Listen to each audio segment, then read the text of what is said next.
자, 그러면 이제 가격의 변동이 어떻게 될 것인가 이제 음. 이런 생각을 또 우리가 해볼 필요가 있는 것이고, 네네. 그러면 2023년에는 미국 부동산 시장이 어떻게 바뀔 것인가 네. 상당한 관심을 갖고 있잖아요. 그렇죠. 자, 그런데 2023년을 우리가 그 예측하기로는 이제는 부동산 시장이 리셋된다. 그래서 2023년의 키워드는 그렇게 세금 혜택이 없다라고 하는 것은 미국 부동산 투자의 매력이라고 할 수 있을 것 같은데, 그 미국 부동산 투자가 이 세금 또 말고 또 추가적으로 매력이 있을 만한 포인트 같은 게 있나요? 월세가 좀 높다 뭐 이런 느낌도 있었는데, 그러니까 현금흐름이 나오는 거잖아요. 네. 월세 같은 경우도 굉장히 높은 편인가요? 그렇죠. 한국 같은 경우에는 전세라는 부분이 있어서 사실은 자산의 가치는 미국의 평균으로 봤었을 때는 네네. 상당히 높은 편이에요. 그러나 거기에 나오는 월세 수입, 네. 현금 흐름이 상대적으로 좀 낮죠. 그러니까는 자본 환원율로 계산을 하면 자본 환원율이 굉장히 낮아지는 거거든요. 네네. 근데 이제 미국도 워낙에 강화하기 때문에 네네. 50개 주에 각각의 주법과 규율로 모든 것이 돌아가는 그런 시스템이잖아요. 네네. 그리고 미국도 이미 그 확립된 시장이 되는 큰 도시들, 우리가 네네. 일선 도시라 그래요. 네. 그러니까는 뭐 캘리포니아에 있는 뭐 LA라든지 샌프란시스코, 그리고 워싱턴 주에 있는 시애틀, 그다음에 워싱턴 DC, 뉴욕, 네. 이런 거는 옛날부터 이런 도시들은 성장을 했고 확립이 됐죠. 네. 그러면 거기는 이미 이런 부동산의 가치가 어느 정도 고평가가 되어 있죠. 네. 예, 그런데 반면 그러한 자산 가치에 비해서 월세 수입, 현금 네. 흐름이 좀 더 안 좋을 수가 있고요. 음. 그리고 인구 유입이 많이 되고 있는, 흔히 우리가 이선 도시라고 얘기를 합니다. 신생으로 확장되고 있는 도시. 그러면은 조지아주에 있는 아틀란타, 텍사스주에 있는 뭐 달라스, 휴스턴, 뭐 오스틴, 이제 그런 지역 같은 경우에는 자산의 가치가 오히려 좀 더 저평가되면서 반면에 임대 수익이 상당히 높아요. 그렇기 때문에 자본 환원율로 따지면 좀 더 높은 경향이 있어요. 자, 그렇지만 전반적으로 통틀어서 미국 전체의 어떤 임대 수익은 한국하고 비교했을 때는 월등하게 좀 높은 편이에요.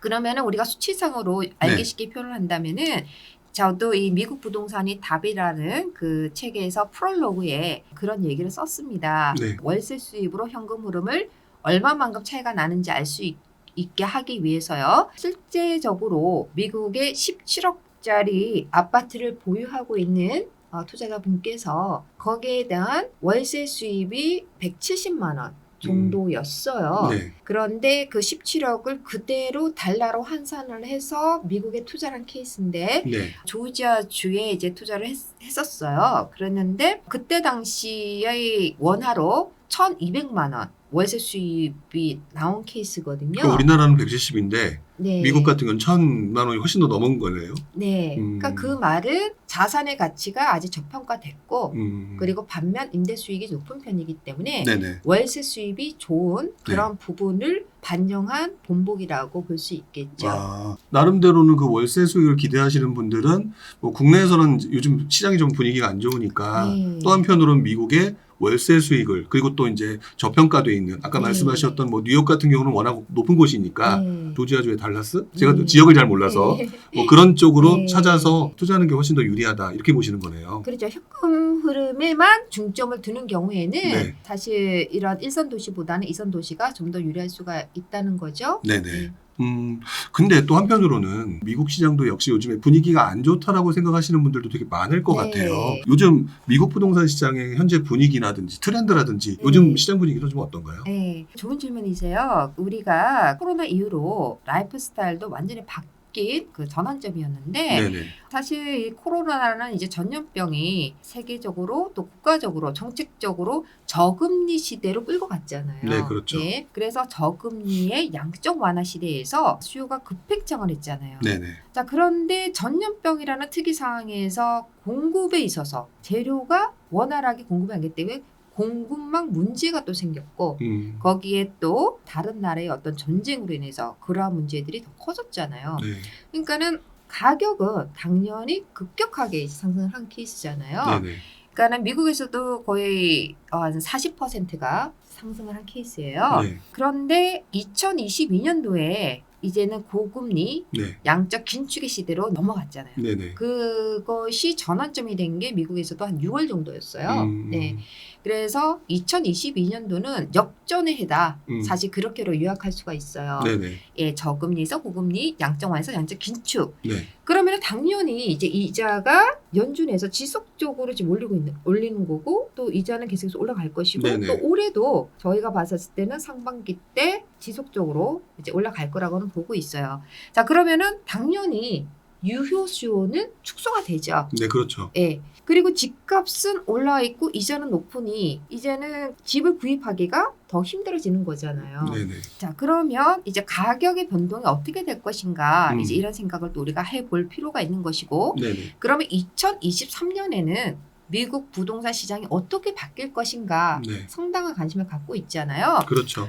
자, 그런데 2023년을 우리가 그 예측하기로는 이제는 부동산 시장이 리셋된다. 아, 예. 리셋된다? 네, 리셋되는 부동산 시장이라고 우리가 요약할 수가 있어요. 네네. 자, 그러면은 왜 리셋된다고 표현을 할까 하고 궁금해하실 거잖아요. 네네. 우리가 지나간 역사적인 데이터를 통해서 비교를 해봤었을 때 코로나 이후에 2년 반 동안의 시간은 비정상적인 시장이었어요. 네네. 예, 사실상으로 사상 최저 금리 3% 전후의 금리는 미국 역사상으로 없었던 시기였고, 네네. 그러다 보니까는 저축에서 투자로 넘어왔단 말이에요, 사람들이. 네네. 그러니까 당연히 유효수요가 급팽창을 하고, 그리고 전염병으로 해서 공급망이 문제가 되니 가격이 올라가는 비정상적인 그런 시장이었단 말이죠. 네네. 그러면은 이제 리셋된다. 리셋되는 것은 정상적인 시장으로 바뀐다는 뜻이에요. 자, 그러면은 우리가 우리가 생각해 보는 거는 금리 이렇게 인상되는데, 그런데 그게 상대적인 이제 부분이 좀 더 많다. 네. 우리가 어떤 심리적인 위축이 좀 더 많다고 보실 수가 있을 거예요. 네. 실질적으로 모기지 이자를 비교를 했었을 때 지난 12월 30년 고정 모기지 이자가 6.45% 정도였어요. 아, 6.4요? 예. 네. 그리고 11월경에 7.1, 7.25까지 올라갔다가 다시 다소 이제 내려간 경우고, 네. 그리고 현재도 6.45% 정도를 유지하고 있는데, 미국에서 사실 저도 부동산 시장 사이클에서 완전한 전체 사이클을 겪고 지금 두 번째 사이클을 겪고 있는데, 이자 자체는 역사상의 데이터로 봤을 때 너무 높은 그런 이자는 아닌데, 코로나 상황에서 우리가 저금리 시대를 겪었기 때문에 상대적으로 이자가 더 높을 수밖에 없는 느낌을 받는 것이고요. 제가 부동산을 시작했었을 던 당시에 모기지 이자가 7.125, 7.25%였거든요. 네네. 근데 그때는 그것이 그렇게 뭐 높다? 낮다 그런 기준이 없었었어요. 예. 그랬는데 이제 지금은 우리가 저금리 시대에서 투자의 이익을 경험을 했고, 또 거기에 익숙해져 있었기 때문에 감정적인 심리적인 부분을 해서 상대적으로 이제 더블이 됐으니까 위축이 되는 거죠. 네. 그러면 2023년에는 어떻게 우리가 이제 평가를 하느냐 그러면은, 어차피 부동산 가격은 수요와 공급의 법칙에 의해서 가격이 오르거나 내리거나 하잖아요. 그런데 미국 부동산의 답이다라는 이 책에서 설명했지만, 미국 부동산 시장 사이클을 우리가 볼 필요가 있는데, 이런 부동산 사이클은 보통 물리적인 사이클, 그러니까 인구의 흐름으로 인해서 수요와 공급의 변동을 인한 가격 변동, 또는 매매 시장 사이클, 임대 시장 사이클, 지역 시장 사이클이 다 다르게 돌아가거든요. 네네. 그러면은 이제 미국이라는 나라가 앞에서도 얘기했지만 워낙에 강하라고 50개 주가 있는데, 그럼 50개 주가 다 똑같은 부동산 사이클을 경험하지는 않는다는 뜻이에요. 그 말은 뭐냐면은 가장 중요한 포인트가 인구의 흐름으로 인해서 수요가 증가하는 데가 있고, 인구가 빠짐으로써 유효 수요가 감소하는 곳이 있겠죠. 네. 그러면은 수요가 그러하고 공급이 어느 정도 일정했을 경우에는 일부 지역은 조금이라도 가격이 오를 수가 있는 것이고, 또 일부 지역은 가격이 충격이 와서 내려갈 수 있고 네네. 또 일부 지역은 수요와 공급이 팽팽하게 맞서기 때문에 팽팽한 균형 잡힌 시장을 유지할 수가 있어요. 그래서 2023년의 키워드는 리셋되는 부동산 시장 그리고 지역 시장에 따라서 가격 변동이 다를 수 있다는 거 네. 이제 그런 부분 그리고 우리가 이제는 생각해 봐야 되는 부분 뭐냐면은 생애 최초 주택 구매자 네네. 의 수가 증가할 수 있다. 이제 이렇게 볼 수가 있어요. 자, 그러면은 이미 데이터에서도 나와 있고 미국 NAR 미국 부동산 협회의 수석 경제학자인 로렌스 윤께서 또 발표를 한 게 2023년에는 가격이